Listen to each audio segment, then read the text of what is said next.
மத்திய உள்துறை அமைச்சர் மிக விளக்கமாக சொல்லியிருக்கிறார்கள். 50% உயர்வு என்று வரும்பொழுது 59 சீட்டு, இப்போ இருக்கிற 39 சீட்டு முடிச்சிடுறேங்க. 59 சீட் ஆகி இப்போ இருக்கிற எடப்பாடியார் அண்ணா அவர்கள் சொன்ன மாதிரி 7.8 அதிகமாகுது. அதனால் குறைவாக போகிறதில்ல. அதில் இன்னொரு பயத்தையும் எடப்பாடியார் அண்ணா சொன்னது நான் பகிர்ந்துக்க விரும்புகிறேன்.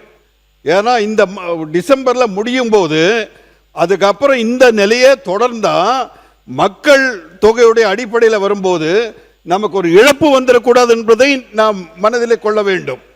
ஆகவே இன்றைய நிலையிலே முடிக்கிறேன். நீங்க அடிக்கடி பேசிட்டே இருக்கிறீங்க. நமக்கு இன்னைக்கு காலையில் அவரை ரிக்வெஸ்ட் பண்ணியிருக்கேன், எனக்கு ஒரு வாய்ப்பை கொடுங்க. ஒரே பிரதிநிதி, மத்திய அரசின் ஒரே பிரதிநிதியா இருக்கிறேன். அதை பற்றி ஒரு பிரச்சனை வரும்போது மத்திய அரசுடைய நிலைப்பாடை நான் சொல்லணும். சொல்லுங்க. அதனால இப்ப இது தமிழகத்துக்கு நாம் கருத வேண்டும். ஏன்னா எதிர்காலத்தில் நமக்கு நல்லது நடக்கணும். அதற்காக இதுல நம்ம தயவு செய்து எந்த அரசியல் உள்நோக்கமும் வேணாம்.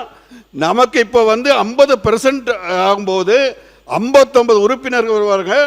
ஏற்கனவே இருக்கிற பெர்சன்டேஜ் 7.8 அதிகமாக நமக்கு கிடைக்கும். அந்த வாய்ப்பை நல்ல முறையில் நாம் பயன்படுத்திக் கொள்ள வேண்டும் என்பதை மட்டும் சொல்லுங்க. நீங்க அப்புறம் சொல்லுங்க.